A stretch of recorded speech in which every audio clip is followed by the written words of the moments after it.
적립식 투자를 하고 또는 거치식 투자를 하고 성장주 투자를 하고 또 배당주 투자를 하기 때문에 어떤 것에 조합을 할 거냐 이 부분이 중요하다라는 거예요. 예를 들어서 저 같은 경우에는요. 네, 안녕하세요. 배당의 만장입니다. 오늘 같은 날은요. 지금 필라델피아 반도체 지수가 4% 넘는 폭락을 지금 보여주고 있는 상황입니다. 그래서 오랜만에 좀 시황을 체크해 봐야 되겠고, 그리고 잠시 후에 여러분들이 이런 기본적인 개념들, 그리고 올해 상반기 때 한번 폭락이 나온 거 기억하실 겁니다. S&P가 거의 20% 정도, 나스닥이 한 25% 정도, 빅테크는 30% 넘는 폭락장이 나타났어요. 지금 뒤돌아보면요. 그 폭락장이 위기가 아니라 기회였을 겁니다. 지금 오늘까지 하락을 해주면서 11월 달 요 정도 하락을 보여주고 있습니다.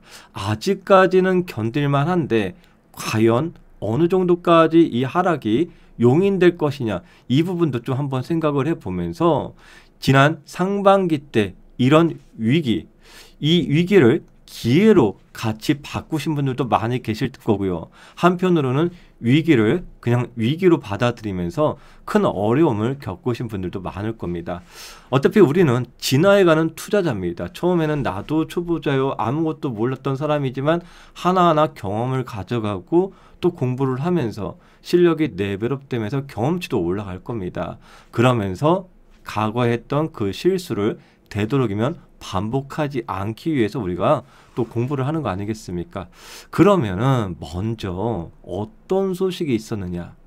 엔비디아 3분기 실적이 발표되었는데 예상 상회가 나왔죠. 그래서 장 초반에는 상승세를 보여줍니다. 엔비디아도 이제 상승을 했어요. 강한 상승을 보여주었고, 그러나 종가로는 이제 엔비디아까지도 하락을 보여주면서 마감을 한 상태예요. 전체적으로 최근의 분위기는 어떠느냐? 빅테크 좀 고평가된 거 아니냐? 이런 부분들이 있었지만 엔비디아 실적이 잘 나오면서 이런 빅테크 고평가 논란에 대한 이 단기 우려를 좀 완화를 시켜줬다라는 거죠. 장 초반에는요. 그러나 이제 결론적으로 또 하락 마감을 하면서 시장에서는 결국적으로 AI 관련 종목들의 밸류는 일단 높다. 이렇게 좀 인식을 하면서 관련 기술주들이 크게 좀 하락을 해줍니다. 사실 이것은요 이렇습니다. 만약에 종가에 상승 마감했으면은 이렇게 얘기를 안 하겠죠. 아, 여전히 AI는요 지금 성장기이기 때문에 앞으로 벌어들일 돈 훨씬 많다. 고평가에 지금은 단기 고평가이지만 장기적으로 보면 저평가이다. 이렇게 얘기를 또 할 수도 있었던 거예요.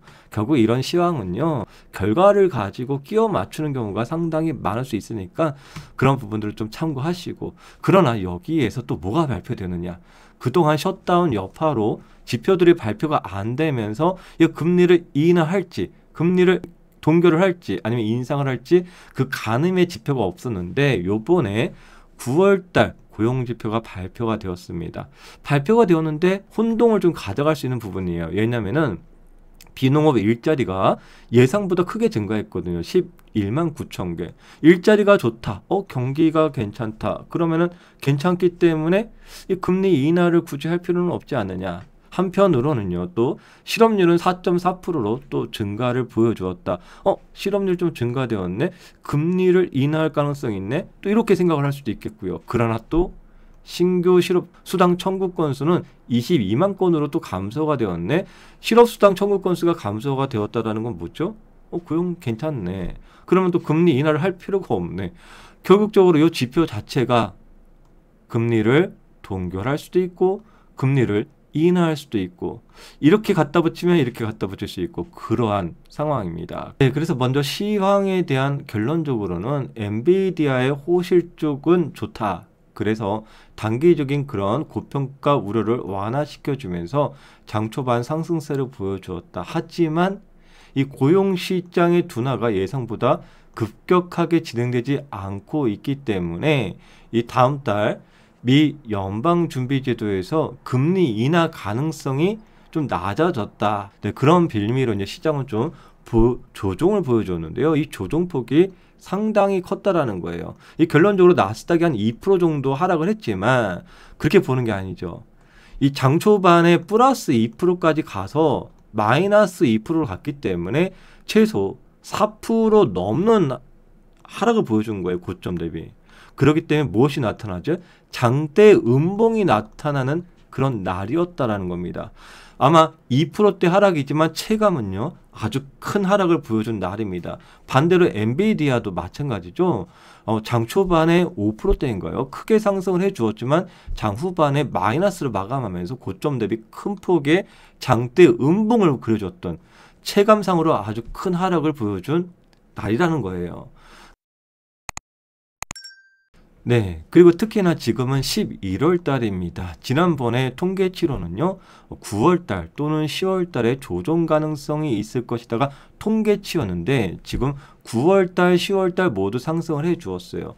가면 갈수록 되게 부담스러운 상황도 존재했다라는 거죠. 다시 말씀드리면 어떤 얘기냐면은, 쉬지 않고 계속해서 올라왔다라는 거예요. 그렇기 때문에 언젠간 쉬어야 되는데, 어떤 빌미로 쉬어야 되는데, 그것이 결국엔 다가오지 않겠냐. 그러면서 저희가 11월 초, 11월 4일경에 11월 달 하락도 항상은 생각은 해둬야 된다라고 먼저 코멘트가 있긴 했지만, 그런데 주식시장에 또 오래 있다 보면은 별별 일 다 겪습니다. 올해 같은 경우에도 이미 한번 크게 겪었잖아요.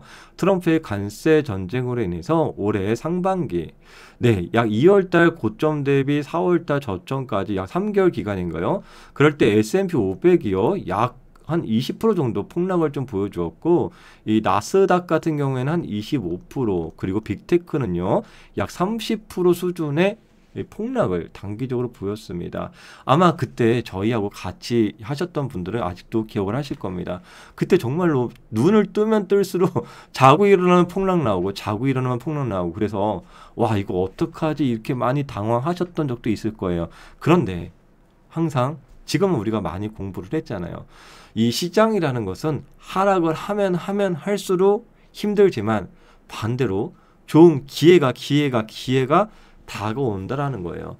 그래서 자산을 증식시킬 수 있었던 가장 좋은 기회들이 올해 한 번 있었던 것이고요. 반대로 지금 쉬지 않고 계속 올라왔기 때문에, 그냥 주식시장이라는 것이 쉬지 않고 계속 올라가는 건 없거든요.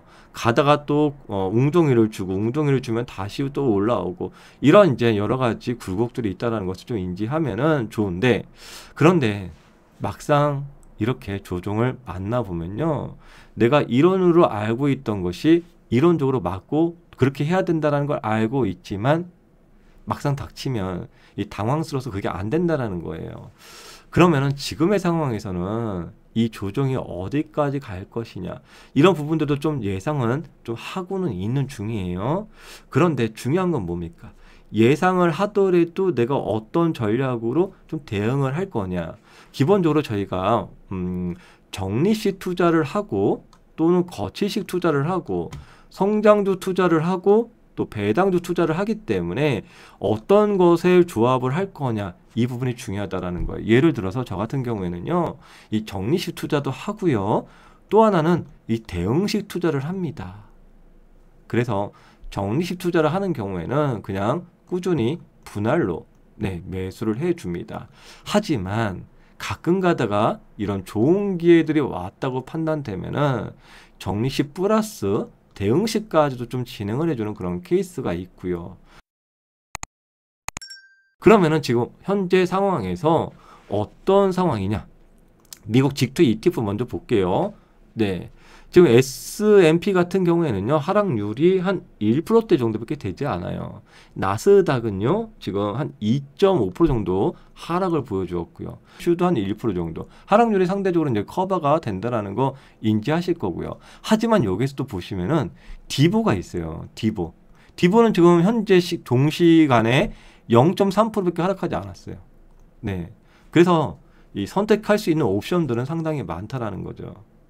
아셨죠? 그래서 여러분들이 이제 ETF 공부를 좀 해두시면은 나에게 맞는 성향들을 찾아갈 수 있다는 걸 좀 말씀을 드리는 거예요. 한편 국내 서학개미 분들이 많이 좋아하시는 세배 레버리지 같은 경우에 TQQQ는 약 7% 정도 하락을 보였고, 반도체 세배 레버리지는요, 오늘 하루만 14% 정도의 폭락을 보여줬습니다. 그리고 지금 종목 같은 경우에 보시면은 월마트 같은 경우는 지금 6% 급등을 보여주고 있고요. 코카콜라 같은 경우는 선방을 보여주고 있습니다. 한편 마이크론 테크놀로지 반도체죠. 10% 급락을 보여주고 ASML 5%, AMD 7%, 램 리서치 6%, 반도체 오늘 급락을 보여주고요. 아이온큐 14%, 니게팅 9%. 네, 양자 최근에 계속해서 급락을 보여주고 있습니다. 네, 팔란티안 6%, 테슬라 마이너스 1%, 엔비디아 마이너스 3%. 네, 결국적으로 이제 기술주들이 하락을 좀 많이 보여주고 최근까지 이제 주도 업종이었던 반도체들도 오늘 크게 좀 하락을 보여준 그런 날입니다. 네, 그래 지금 전체적으로는요, 시장이 쉬지 않고 계속해서 올라왔다. 뭐 시장의 호재도 있고 또 악재도 계속해서 상존하고 있는 상황인데 가장 큰 악재는 뭐냐? 쉬질 않았다라는 거예요. 많은 종목들이 뭐 끝없이 막 올라갔고 그래서 조금 쉬어야 되는데 조정을 가야 되는데 엔비디아 실적이 또 좋게 나왔어. 그러면서 시장은 또 오전에 시장은 또 상승을 보여주었지만 이 고용지표라는 것을 또 빌미로 해서 금리 동결의 가능성 그런 부분으로 차익 실현이 좀 나왔다라고 볼 수 있습니다. 사실 저 같은 경우에는요, 만약에 계속해서 올라간다면은 이 적립식 투자는 할 수는 있지만 만약에 목돈이 있을 경우에 그것을 거치식으로 투자하는 것은 상당히 불편한 그런 부담스러운 상황일 수 있다고 생각합니다. 오히려 거치식 같은 경우에는요, 시장이 크게 하락을 해서 힘든 상황에 좀 투자해 주는 것이 좀 상대적으로 리스크가 적다라고 저는 좀 생각을 하거든요. 그래서 언젠간 뭐 지난 9월 달에도 올 수 있었던 조정, 10월 달에도 올 수 있었던 조정 안 왔죠? 11월 달에 지금 들어온 상황에 있습니다. ING 중이다라는 거예요. 물론 이제 초장기적으로는요, 지수는 하락을 할 때보다는 상승을 할 때가 상당히 더 많았다라는 것을 인지하고요. 그리고 장기적으로는 미국 S&P 500, 나스닥뿐만 아니라 국장 코스피도 장기적으로는 모두 다 우상향을 보였다라는 것은 변함은 없습니다. 그러나 이런 또 위기를 어떻게 기회로 또 전환을 시키느냐, 사실 그것이 더 중요할 수도 있다, 이렇게 생각을 하면서 저희가 이번에 11월 23일 일요일날 저녁 7시 ETF 배당 투자 생방송을 진행을 합니다. 그리고 지금 월말 배당 기준 ETF들의 배당 기준일이 곧 다가옵니다. 지금 보시는 자료는요, 저희 네이버 카페에 지금 업로드 되어 있는 자료이기 때문에 카페에서 보실 수 있어요. 상당히 많은 종목들이 리스트가 있는데 이 중에서 어떤 종목들을 좀 선별하면 괜찮을까, 이번 생방송에서 한번 같이 뵙도록 하겠습니다. 네, 혼자 하면 빨리 갈 수는 있지만 또 함께 하면은 멀리 갈 수 있습니다. 항상 여러분들의 장우현을 응원드리는 배당의 만장이었습니다. 감사합니다.